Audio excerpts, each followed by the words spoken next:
Hi and welcome to Scott's Inverts. I'm Scott. These are the inverts. Today we are going to rehouse this absolutely beautiful spider. It is a red fang wandering spider, the Polyctonus CF hemastostoma. That is an absolute mouthful. But let's get into today's video. So guys, this is actually a 30 by 30 enclosure. We've already put the substrate in. We've put this little plant in to help with humidity and to give it a bit more of a naturalistic feel, because these guys do like it a little bit more moist than what you'd think. Yeah, it's an African species, but they do like it a little bit wet.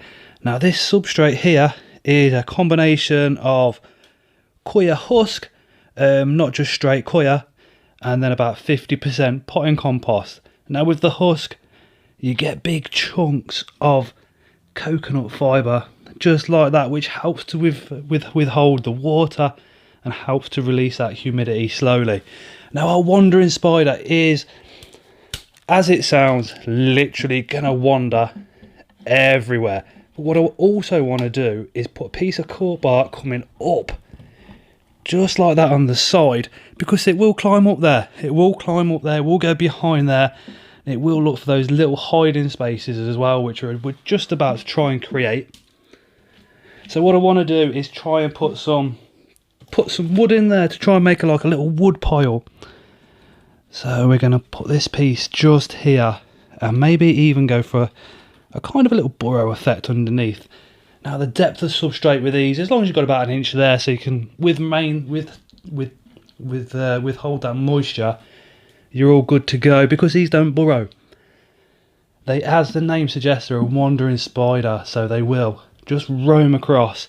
Now people say that they don't lay web. They actually do. They lay very, very, very thin pieces of web, literally like one strand, across the floor, go into wherever the spider is at the time, and that's to detect prey, to detect predators as well.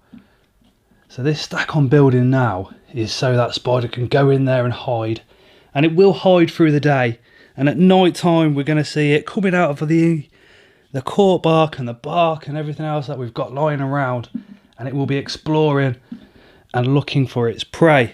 But again, I mean, one water dish as well going down there. Probably won't see that drink water directly from the water dish. They do prefer to go looking for droplets.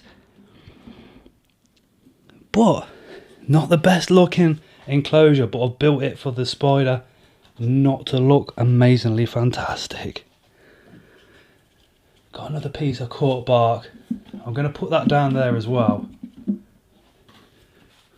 And then just to finish it off, we're going to get our leaves, our forest litter, and just sprinkle that bit around. Bit of leaf litter here or there.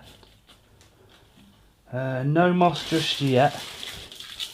In fact, I might not use moss in this enclosure, just for majority of my enclosures have got moss in, and I kind of want to make this one look a little bit different, a little bit wood piley.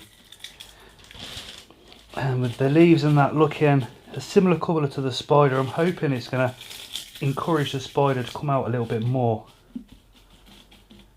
And then we'll just pop that water dish just there, and we are ready to put our spider in. Now if you look there, just there, there's enough room there, because this is how I rehouse my wandering spiders, especially these guys that are really, really fast. I look which way the spider's facing and aim it towards the back of the enclosure. Lift the lid out of the way, and now we leave her in there until she decides to come out all by herself.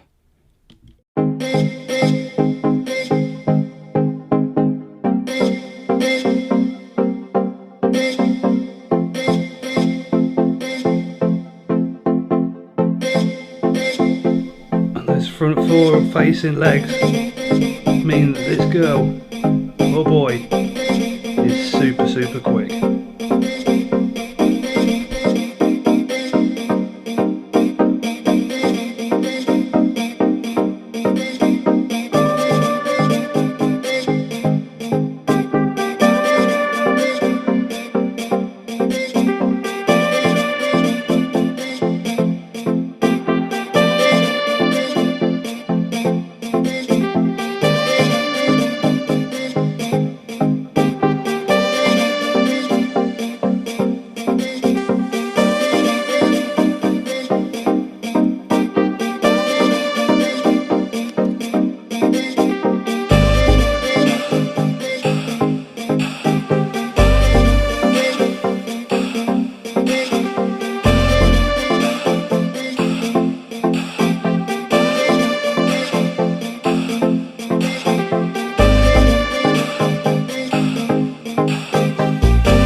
boom. So she ended up walking into that enclosure in such a beautiful, calm manner.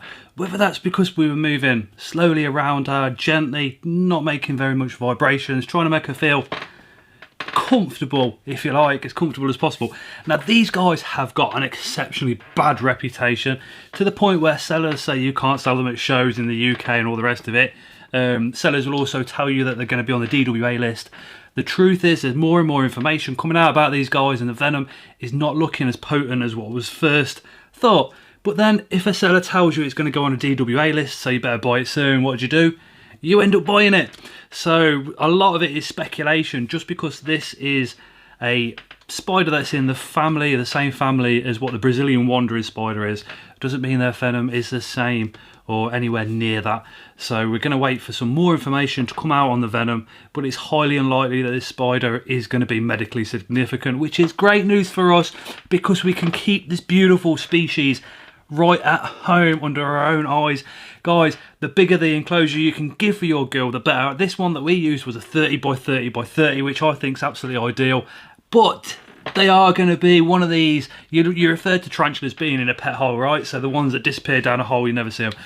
The red fang is very, very similar, because it will hide away, and then as soon as the lights come off, it's like it comes out and it's like, oh, it's time to play, and it will go out looking for a mate, it will go out looking for food, literally living up to its name. That's why we've put arboreal stuff in there as well, because these guys will climb.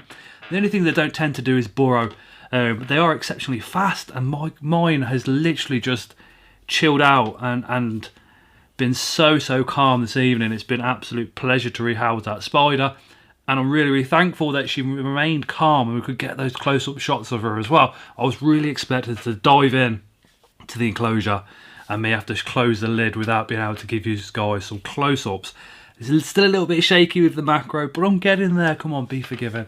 Anyway, if you've got this far and you're not subscribed, hit that subscription button, get your notifications turned on. We do shorts only at the weekends, so if you see notifications for the weekends, you guys will know that's a short. If you're into them, click on it. If you're not, wait for Monday and Thursdays when the videos come out.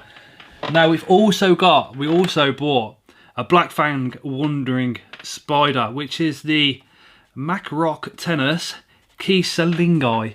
If you want to see how I'm going to rehouse this one, if we get to 50 likes, I'll rehouse this guy.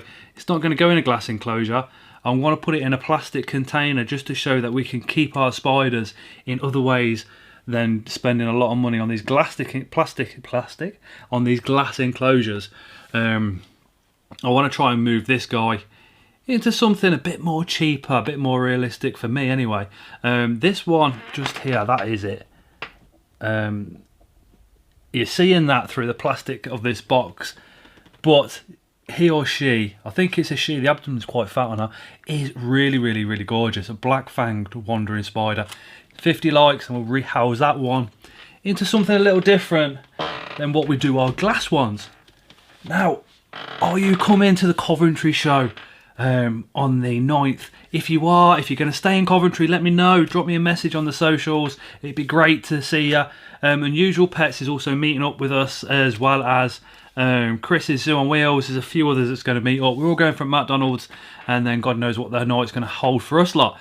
But yeah, it'd be fantastic to see everybody at the show as well. I'm going to have stickers for this one, so if you do see me, please come up and grab them. I'm also working this show, so I'm going to be doing more security side, but then I'm going to be coming out 10 minutes early to get anybody with I hate to use the word disabilities, and I do apologise now. Our son's autistic, and we don't class that as a disability, so I'm really sorry if you do, but society kind of puts that stereotype disability badge on us, doesn't it?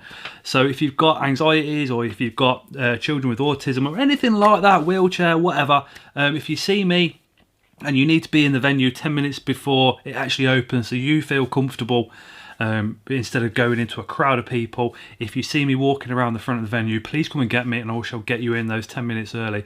Anyway, thank you so much for watching.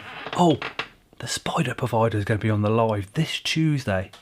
I wonder what he's going to do. Last time we had him on, there's some bits and bobs.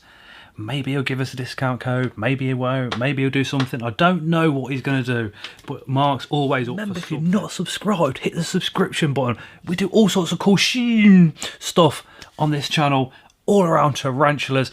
Check out this girl. I promise I'm going to go in a second, but just look at her in the Vecna enclosure. She is just, if you can, let me just turn the ISO down so you can see, turn the lights down. Can you see the P Metallica just there? Now this enclosure was given to us by Steve W, and it was built by Tarantula-tastic Enclosures. Steve over there, mate, I absolutely love that guy. He's such a nice bloke, but just look how beautiful this enclosure is. So chuffed. Anyway, I'm going off track completely. Let me turn the lights back up. There we go.